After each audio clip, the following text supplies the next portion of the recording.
today's video, I'll show you how to change the default department in Zoho Desk. This is especially useful if you're restructuring your support team or want to control where incoming emails and tickets are routed. Let's walk through it step by step. Start by logging into your Zoho Desk account.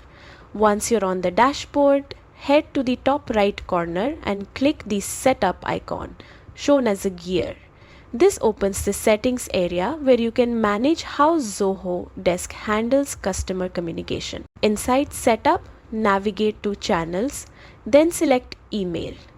This section controls how support emails are received and converted into tickets. Here, you will see a list of support email addresses that are linked to different departments. Locate the email address that's currently associated with the default department. Open its settings and look for the email fetching option. This setting determines whether incoming emails are automatically turned into tickets for that department. To change the default department behavior, toggle email fetching off for the current default department. This prevents new emails from being routed there as tickets. After making this change, review your email configurations to ensure emails are now directed to the correct department you want to prioritize.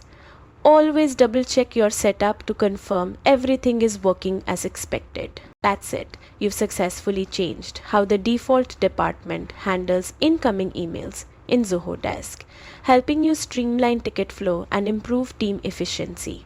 Thanks for watching and feel free to check out our other Zoho Desk guides for more quick tips.